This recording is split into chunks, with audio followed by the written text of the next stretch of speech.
இன்றைக்கு நான் ஆபிரகாமை குறித்து ரோமர் 4:17 நம்ம எடுத்துக்கலாம். அங்கே அவனுக்கு ஒரு காரியம் நடக்கிறது. கர்த்தர் அந்த மனுஷனோடு பேசுகிறார்.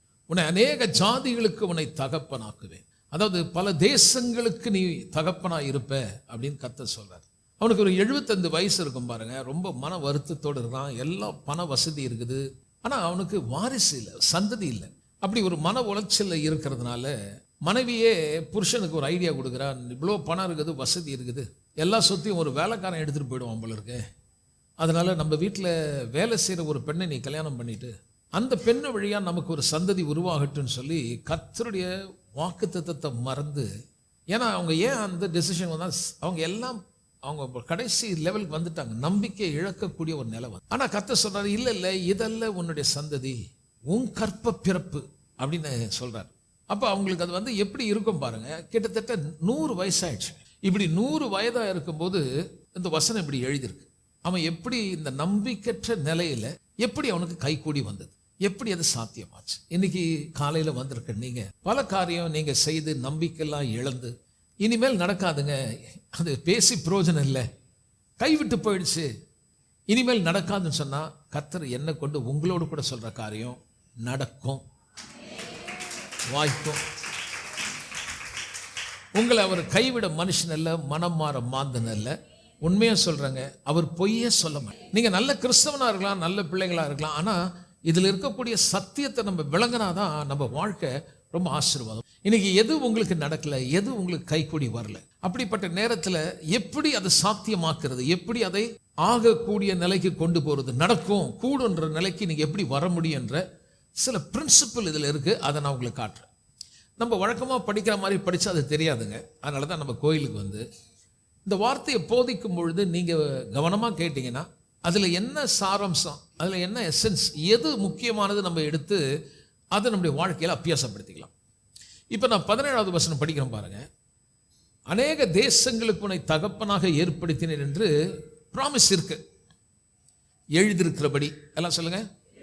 சரி, இதில் முதல் காரியம் சொல்கிறேன், எழுதியிருக்கிறபடி. அதை நீங்கள் நோட் பண்ணிக்கிங்க. பைபிளில் நிறைய வசனம் எழுதியிருக்குதுங்க. ஒருத்தர் சொல்றாரு, ஆயிரக்கணக்கான வாக்குத்தத்தங்கள் ப்ராமிசஸ் இருக்கு. இந்த பைபிளில் இருக்கக்கூடிய வசனம் அந்த வசனமாக இருக்கிற வரைக்கும் நமக்கு பிரயோஜனப்படும். வசனம் மட்டும் உங்களுக்கு உதவி செய்யாது. ஆனால் அந்த வசனத்தை குறித்த அறிவு அல்லது வெளிப்பாடு, வசனம் மனப்பாடம் பண்றதை பற்றி நான் பேசல. கேட்ட வார்த்தையை எடுத்து நம்ப முடியாத சூழ்நிலையில் இருக்கும்போது நம்ம அந்த வசனத்தை எந்த அளவுக்கு பயன்படுத்துறோம், அல்லது எனக்கு எந்த அளவுக்கு அது விளங்கி இருக்கு, நான் காண்கிற பிரச்சனை உண்மையா அல்லது அவர் சொன்ன வசனம் உண்மையா, நான் எப்படி எதனால நான் பாதிக்கப்படுறேன், எது எனக்கு தாக்கத்தை ஏற்படுத்துது, இல்லை என்ற காரியம் நான் காண்கிற சூழ்நிலைகள் என்னை ஆண்டு கொள்ளுதா, அல்லது என்னால் கண்ணால் காண முடியாத எழுதப்பட்ட அந்த ப்ராமிசஸ் வாக்கு தத்தங்கள் இன்னும் பெறல, இன்னும் கண்ணில் பார்க்கல, ஆனா அதை குறித்து நான் விசுவாசித்து அது என்னை தாக்கத்துக்குள் கொண்டு போதா என்றது ரொம்ப முக்கியம். இப்ப இங்க இந்த மனுஷனுக்கு எப்படி அவனுடைய சரீரம் செத்துருச்சு, சாராளுடைய கற்பம் செத்து. இப்படிப்பட்ட நேரத்தில் அவனுடைய வாழ்க்கையில தான் என்ன பார்க்கிறானோ அதை கடந்து தேவனுடைய ஆவினால நிரம்பினவனாய், அதாவது பார்த்தீங்கன்னா இங்க ஒரு க்ளூ கிடைக்குது, ஒரு ரகசியம் இங்க இருந்து வருது. அது என்னன்னு பார்த்தீங்கன்னா, அவன் தான் விசுவாசித்தவருமாய் எழுதியிருக்கிற ப்ராமிஸ் அங்க இருக்கு. அவன் எப்படி விசுவாசிச்சான்னா, மரித்தோரை உயிர்ப்பித்து. என் கூட சேர்ந்து சொல்லுங்க. ஸோ மரணம்னா ரொம்ப கொடூரமானதுங்க. மரணம்னா இனிமேல் நம்பிக்கை கிடையாது, அவ்வளோதான், முடிஞ்சு போச்சு. ஒரு ஆள் செத்துட்டாருன்னா அவரை குறித்த காரியங்கள் இனிமேல் அவர் வழியா நமக்கு எதுவும் வராது, அது முடிஞ்சு போச்சு. There is no hope. மரணத்திலிருந்து உயிர் பெறுகிற காரியம் அல்லது கல்லறையில் கொண்டு போய் வைக்கிறாங்க, உலகத்தில் ஜனங்க எரிக்கிறாங்க, ஏதோ பண்ணுறாங்க. அது எதை காட்டுதுன்னா முடிஞ்சு போச்சு, அவ்வளோதான், இனிமேல் அவங்கிருந்து ஒன்றும் வராது என்ற ஒரு நிலைப்பாடு, ஒரு நம்பிக்கையற்ற ஒரு நிலையை காட்டுகிறது. அதில் ஜீவன் இல்லை.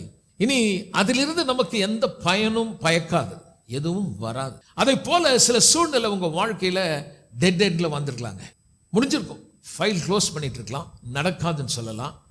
நீங்களே உங்க மனதளவில் அறிவுபூர்வமா நீங்க சிந்திச்சு பார்த்தா இது நடக்காதுன்றத உங்களுடைய கண்ணால பார்க்கக்கூடிய காரியம் நீங்க உணர்றது இருக்கும். ஸோ இதுல என்னன்னு பார்த்தோம்னா, இல்லாதவைகளை இருக்கிறவைகள் போல அழைக்கிற ஒரு தேவன் என்பதை இவன் தெரிஞ்சுக்கிட்டான். ஒண்ணு, மரணத்திலிருந்து உயிர்ப்பிக்கிற ஒரு தேவன், இல்லாதவைகளை இருக்கிறவைகள் போல் அழைக்கிற தேவன். இது ரெண்டையும் நான் உங்களுக்கு காட்டுறேன். என்னன்னு பாருங்க. மரணம் என்றால் நம்பிக்கையற்ற நிலை.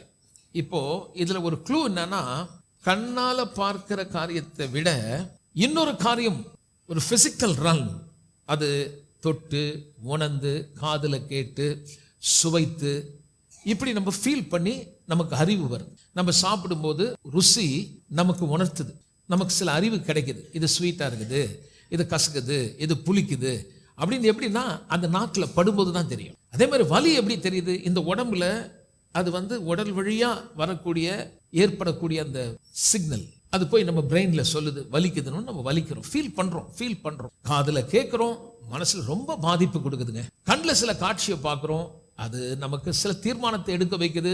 அதுதான் உண்மை, நமக்கு நல்லா தெரியுது. இப்போ இயற்கையில் காண்கிற இந்த காட்சியை விட ஒரு காரியம் அவன் தெரிஞ்சுக்கிட்டான். இந்த தேவன் இல்லாதவைகளை இருக்கிறவைகள் போல அழைக்கிற ஒரு தேவன். அதெல்லாம் என்ன அப்படின்னா என்னன்னு சொல்றேன், கொஞ்சம் கவனிங்க. நான் எங்கள் வீட்டில் எப்போவுமே ரூமில் தான் நிறைய நேரம் இருப்பேன். ஹாலில் உட்கார்றது ரொம்ப குறைவு. மாதத்துக்கு 2 தடவை உட்கார்ந்தா 3 தடவை உட்கார்ந்தாலுமே பெரிய விஷயம். நான் எப்போ ரூமில் தான் இருப்பேன். நான் ரூமில் படிப்பேன், இல்லை ரூம்லேயே இருந்துருவேன். வெளியில் உட்கார மாட்டேன். என் மனைவி சமையல் செய்திருந்தா அவங்கள கூப்பிட மாட்டேன். நான் ரூமில் இருந்து என் பொண்ணை கூப்பிடுவேன்.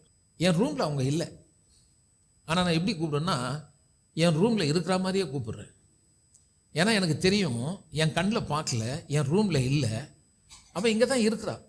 ஆனால் நான் கூப்பிடும்போது எப்படி கூப்பிட்றேன்னா, இல்லைன்றதுனால இல்லை, இல்லாமல் இருந்தாலும் இருக்கிற மாதிரியே கூப்பிடுறேன். ஆனால் அங்கே இருக்கிறது உண்மை. அதே மாதிரி கண்ணில் நான் பார்க்கும்போது என்கிட்ட இப்போ சுகம் இல்லை, என் வெற்றி இல்லை, என் செழிப்பு இல்லை, நன்மை இல்லை.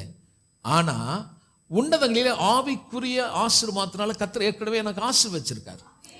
இப்போ அங்க இருக்கிறத கண்ணால காண முடியாதத நான் இல்லாத இடத்துல இருந்துகிட்டு இல்லாத சுகத்தை இருக்கக்கூடிய இடத்தை எங்க இருக்குன்னு தெரிஞ்சு இருக்கிற மாதிரி கூப்பிடுறேன். நான் கூப்பிடும் போது என் மகன் எப்படி வராளோ அதே போல நான் கூப்பிடும் போது சுகம் வரும்.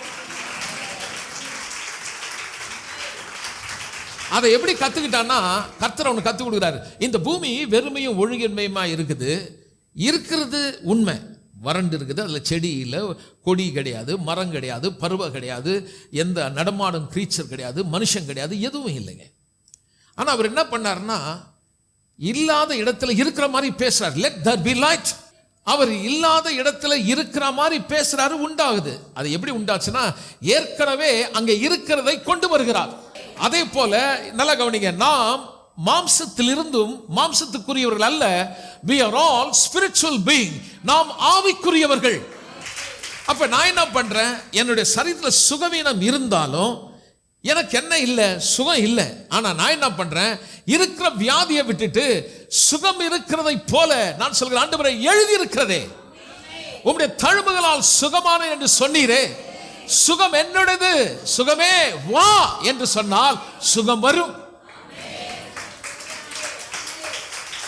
பல வருஷமா தரித்திரத்திலையும் கஷ்டத்திலையும் கடன் தொழிலும் வாழ்க்கை நடத்தின நீங்க, பணமே இல்லைன்னா என் தேவன் சிலுவையிலே உங்களுக்காக ஏழை ஆனார், உன்னை செல்வந்தனாய் மாற்றும்படி.